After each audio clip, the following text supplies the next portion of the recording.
Old is gold, কে যুক্তি দেয় না? ওল্ড ইজ গোল্ড, হাজার বছরের সংস্কৃতি টিকায় রাখার জন্য লক্ষ কোটি টাকা, কার টাকা? আমার টাকা, আপনার টাকা, জনগণের টাকা, রক্তকে ঘামে পরিণত করা টাকা, এই টাকাগুলো ওরা ব্যয় করবে। নাউজুবিল্লাহি মিন যালিক। রাষ্ট্র এতগুলো টাকা কামাই করে বসে আছে, দরিদ্র মানুষের পেটে আহার ঠিক মতো পৌঁছাতে পারুক বা না পারুক, জুলাই আন্দোলনের আহতদেরকে ঠিকভাবে চিকিৎসা করাতে পারুক বা না পারুক, কিন্তু অপচয় ঠিকই করাতে হবে, চেতনা ঠিক রাখতে হবে, এই দেশীয় সংস্কৃতি ঠিক রাখতে হবে। অথচ ইসলামী সংস্কৃতি যে কত নাই এই দেশে, ওইটার জন্য কিচ্ছু করবর থাকবে না, ওইটার জন্য কোনো ফিকির কারো থাকবে না, কিন্তু দেশীয় সংস্কৃতির নামে হিন্দুয়ানি সংস্কৃতি, মুশরিকদের সংস্কৃতি ঠিকই জিন্দা রাখতে হবে। অথচ ওল্ড ইজ গোল্ড, পুরনো থেকে চলে আসলেই যদি জিনিস ভালো হয়, তাহলে বাঙালির অনেক ঐতিহ্য আছে যেগুলো পুরনো থেকে চলে আসছে। যেমন বাল্যবিবাহ, বাঙালির হাজার বছরের ঐতিহ্য, বিশ্বাস হয় না? বাল্যবিবাহ, ওই যারে এতদিন ড্যাডি অফ দ্য নেশন বলে চালানো হতো এবং যার মূর্তি দিয়ে গোটা বাংলাদেশ সয়লাভ হয়ে গিয়েছিল। আমি জানি না শায়েস্তাগঞ্জেও তার আব্বাজানের কোনো মূর্তি টুর্তি আছে কিনা, আমার জানা নাই। পুরো বাংলাদেশ ছিল, আচ্ছা, পুরো বাংলাদেশ যার মূর্তি দিয়ে ভরে ফেলা হয়েছিল, ভাস্কর্য দিয়ে, ওই মানুষটাও কিন্তু বিয়ে করেছিল এক ছোট্ট বালিকাকে, খুকি। অল্প বয়সে বিয়ে করেছিল, যেটা তার নিজের বইয়ে আছে, অসমাপ্ত আত্মজীবনীতে। ওই কাশিমপুর জেলখানায় বসে এই বইয়ের এই পৃষ্ঠা আমার দেখার সুযোগ হয়েছিল যে কয় বছর বয়সে বিয়ে করেছে। তাহলে ওদের আব্বাজান যেই বছরে বিয়ে করলো, এটা তো অবশ্যই আগ থেকে বাংলাদেশে চলছে, এটা বোঝা যায়। তো পুরনো থেকে চললেই যদি সেটাতে জিন্দা রাখতে হয়, তো তোরাও বাল্যবিবাহ কর, এটা বন্ধ করার কি দরকার? তোরাও চালাতে থাক যেমন তোদের বাপদাদারা পূর্বে চালিয়েছিল। বলবে না না হুজুর, আমরা জানি বিজ্ঞানের দৃষ্টিতে এটা ক্ষতি আছে, আগের লোকে জানতো না তাই তারা করে ফেলতো, আমরা যেহেতু জানি তাই আমরা এটা করব না, অন্যদেরকে অনুৎসাহিত করব। ভালো কথা। তার মানে বিজ্ঞানের জন্য আগেরটারে বাদ দিবা, কিন্তু ইসলামের জন্য ভণ্ডামিরা বাদ দিতে পারবা না। তার মানে বিজ্ঞান বড় হয়ে গেছে ইসলামের চাইতে। ইসলাম বললো হারাম, তাও বাদ দিবে না। কোরআন সুন্নাহ বললো না জায়েজ, তাও ছাড়বে না। কিন্তু বিজ্ঞান কোনোটার ব্যাপারে বললো এতে ক্ষতি আছে, এটা আর করবে না। হুক্কা খাওয়া তো বাঙালির হাজার বছরের সংস্কৃতি, বিশ্বাস হয় না? গণধোলাই দেওয়া বাঙালির হাজার বছরের সংস্কৃতি, বিশ্বাস হয় না? বহুকাল ধরে বাঙালি এই লাইনে ওস্তাদ, গণধোলাই ভালো দিতে পারে। তো যদি সব সংস্কৃতি ফিরাতে হয়, ঠিক আছে, সবাইকে স্বাধীনতা দাও, তারাও সব সংস্কৃতি ফিরে আনুক, কিন্তু এগুলোর ব্যাপারে ওরা ছাড় দিবে না। মূল বিষয় হলো ওদের কাছে যুক্তিও বিষয় না, দলিলও বিষয় না, কোরআনও বিষয় না। ওদের কাছে কাফের মুশরিকদের থেকে যে নুন খায়, ওই নুন খায়া খায়া গুণ গাওয়াটাই হলো বড় বিষয়। ওরা কোনো কিছুর বিনিময়ে এটা ছাড়তে রাজি না। এজন্য পহেলা বৈশাখে এখন লোক হয় না, এই কারণে ঈদের দিন পর্যন্ত মূর্তি ঢুকিয়ে দিয়েছে যে আমাদের পহেলা বৈশাখে মঙ্গলের মিছিলে, মঙ্গল শোভাযাত্রার মিছিলে, মূর্তির মিছিলে বেশি মানুষ আসবে না, চলো ঈদের মিছিলে মূর্তি ঢুকায় দেই, গান বাজনা ঢুকায় দেই, যাতে করে মানুষকে ঠিকই পাপে জড়ায় রাখা যায়, ফিতনাকে জিন্দা রাখা যায়। আর মাত্র একদিন আগেই শয়তান বাবাজি জামিনে মুক্তি পেয়েছে, দীর্ঘ 1 মাস আয়না ঘরে থাকার পরে টর্চার সেল থেকে মাত্র মুক্তি পেয়েছে। এইটাও যাতে গোটা জাতিকে জানানো যায় যে শয়তান মুক্তি পেয়েছে, তাই পহেলা শাওয়ালই দেশের মধ্যে মূর্তির মিছিল হচ্ছে। নাউযুবিল্লাহি মিন যালিক। তো বলছিলাম, ফিতনা কি আগের চাইতে কমেছে না বেড়েছে? সামনে কি কমবে না বাড়বে? বাড়বে, বাড়বে। যতদিন পর্যন্ত দাজ্জাল ধ্বংস না হবে বাড়তেই থাকবে। সুতরাং এই ফিতনার জামানায় হক চেনাটা জরুরি নাকি জরুরি না? চেনাও জরুরি, মানাও জরুরি, হক নিয়ে বাঁচাও জরুরি, হক নিয়ে মরাও জরুরি। কারণ যতদিন পর্যন্ত ঈমান নিয়ে মরতে পারছে না, ততদিন পর্যন্ত নিজের ব্যাপারে নিশ্চিন্ত হওয়ার কোনো সুযোগ নাই। ততদিন পর্যন্ত ভয়ও থাকবে, আশাও থাকবে। রবের রহমতের আশা, রবের গজবের ভয়, রবের জান্নাতের আশা, রবের জাহান্নামের ভয়। আর যখন ঈমান নিয়ে যেতে পারবো লা ইলাহা ইল্লাল্লাহ মুহাম্মাদুর রাসূলুল্লাহ বলতে বলতে শেষ নিঃশ্বাসটা ত্যাগ করতে পারবো, তখন আশা করা যায় আমার জীবনটা আল্লাহ তাআলা কবুল করেছে, আমার সুন্দর সূচনা হয়েছে, সুন্দর সমাপ্তি হয়েছে। কারণ জন্মের পর আলহামদুলিল্লাহ আল্লাহর নাম শুনিয়ে দেওয়া হয়েছে, মৃত্যুর পরে আল্লাহর নাম শুনিয়ে দেওয়া হবে। মাঝখানেও যদি আল্লাহর নাম নিয়ে বাঁচতে পারি, আল্লাহর নাম নিয়ে মরতে পারি, এর চাইতে বড় নেয়ামত কি আছে? এখন ফিতনার জামানা যেহেতু, কথা বোঝেন, লম্বা চওড়া আলাপ করবো না, যেহেতু ফিতনার জামানা, এই জামানায় প্রত্যেকের নিজেকে নিয়েও ফিকির করা দরকার, পরিবারকে নিয়েও ফিকির করা দরকার, সবাইকে নিয়ে ফিকির করা দরকার।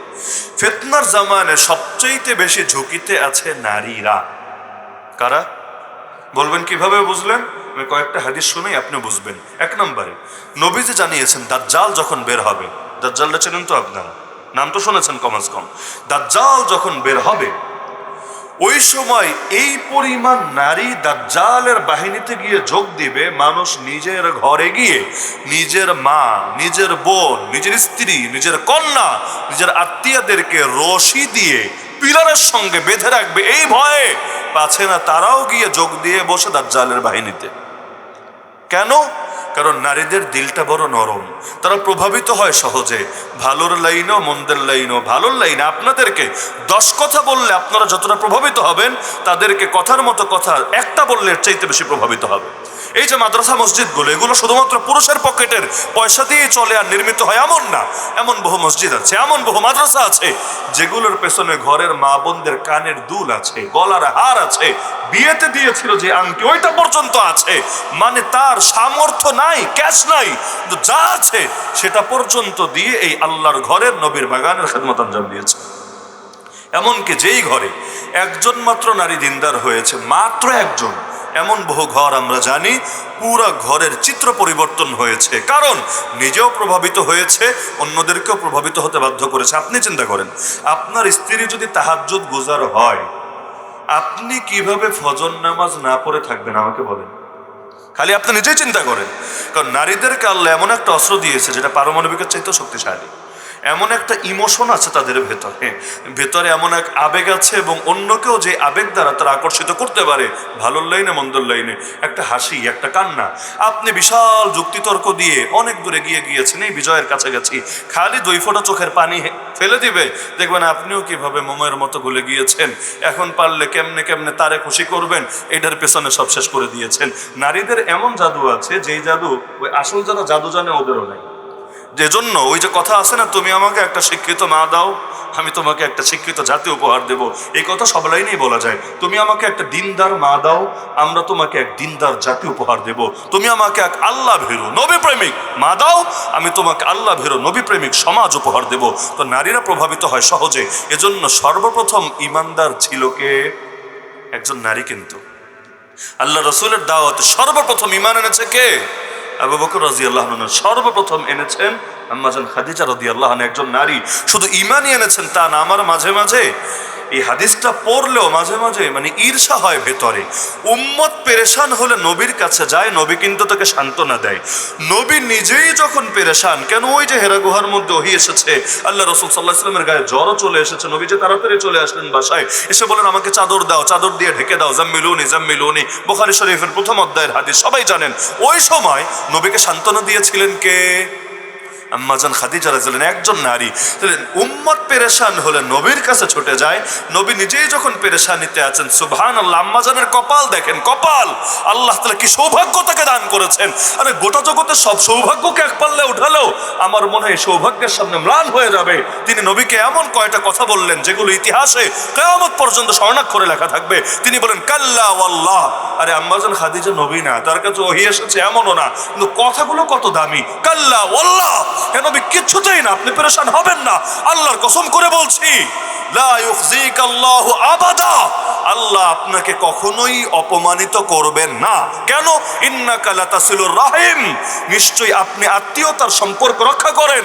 ওয়া তাহমিলুল কাল্লা, অভাবীর বোঝা নিজের কাঁধে বহন করেন। ওয়া তাকরি যায়ফ, মেহমানের মেহমানদারি করেন। ওয়া তাকসিবুল মাদুম, নিঃস্ব ব্যক্তির জন্য আয় উপার্জন করেন, নিজের উপার্জিত অর্থ তাদের পেছনে অকাতরে ব্যয় করেন। ওয়া তুঈনু আলা নওয়াইবিল হক, প্রাকৃতিক দুর্যোগে পর্যন্ত আপনি আর্থিক সহায়তা, সকল ধরনের সহযোগিতা দান করতে থাকেন। একাধিক অনুবাদের মধ্যে একটা অনুবাদ এটাও। তো দেখা যাচ্ছে এই 5টা গুণের কথা বলে নবীকে বললেন, এই 5 গুণ যার ভেতরে থাকে, জমিনে তারা সর্বদা শির উঁচু করে থাকে, আল্লাহ তাদেরকে সম্মানিতই করে। সুতরাং ভয়ের কোনো কারণ নেই, আপনি চিন্তিত হবেন না।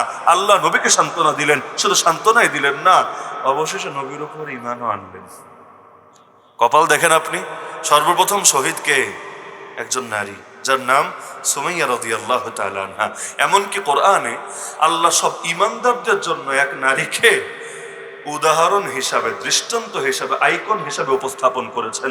ওয়াদারাবাল্লাহু মাসালাল লিল্লাযিনা আমানু ইমরাআত ফিরআউন, হে ঈমানদাররা, তোমাদের সকলের জন্য আমি আল্লাহ উদাহরণ হিসাবে, দৃষ্টান্ত হিসাবে উপস্থাপন করছে একজন নারীকে, যেই নারী ছিল ফেরাউনের স্ত্রী। এত এত পুরুষ বুজুর্গ ছিল, কিন্তু আল্লাহ এক নারীকে আমাদের ঈমানের জন্য একটা মডেল, একটা আইকন হিসেবে উপস্থাপন করলো, বেটা তুই পুরুষ হয়ে তোর ইমানে নারীটার মতো বানাতে পারিস কিনা একবার দেখ। ওই নারী কি বলেছিল? ইয ক্বালাত রাব্বি ইবনি লি ইনদাকা বাইতান ফিল জান্নাহ।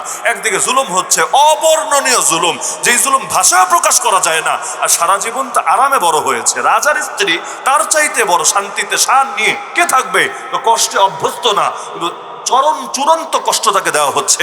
ওই সময় আল্লাহকে বলছে, আল্লাহ তোমার কাছে এটাই চাই, তুমি জান্নাতে তোমার নিকটে আমার জন্য একটা ঘর বানিয়ে দিও। আল্লাহ সব ইমানদারদের জন্য দৃষ্টান্ত হিসেবে উপস্থাপন করছেন। এরপরে দোয়া করছেন, না আল্লাহ ফেরাউনের দিল নরম করে দাও, ওর মনটা গলায় দাও, আমার নিরাপত্তা দিয়ে দাও, আমাকে শান্তিতে একটু দুনিয়া বাঁচতে দাও না। এরপরে বলছো ওয়ানাজ্জিনি মিন ফিরআউন ওয়া আমালি, আল্লাহ আমি আর ফেরাউনের কাছে থাকতে চাই না, এই ফেরাউনের হাত থেকে আর ওর কাছ থেকে আমাকে মুক্তি দিয়ে দাও, মানে আমাকে তোমার কাছে তুলে নাও। কারণ জালেমের ঘরে থাকলেও জালেমের সহযোগী হয়। আমি যেহেতু ওর স্ত্রী, আমি যদি রান্নাও করি, আমি যদি ওর কাপড়ও ধুয়ে দিই, যে কোনো ভাবে ওর খেদমত করি, তো জালেমের জুলুম যেমন তাকে ভোগায়, যারা জালেমকে সহযোগিতা করে ওদেরকেও জাহান্নামে জালেমদের সাথে ঢুকতে হয়। জুলুম করা যায় না, জালেমের সহযোগী হওয়া যায় না। তা আসিয়া দোয়া করছে যে আল্লাহ জালেমের সহযোগী আমাকে বানায়ও না। তা আল্লাহ নারীকে, নারীর ইমানের কি পাওয়ার চিন্তা করেন, সবার জন্য দৃষ্টান্ত হিসেবে উপস্থাপন করলেন। তো নারী ভালোর লাইনে অনেক আগায়া, আবার মন্দের লাইনে অনেক এগিয়ে।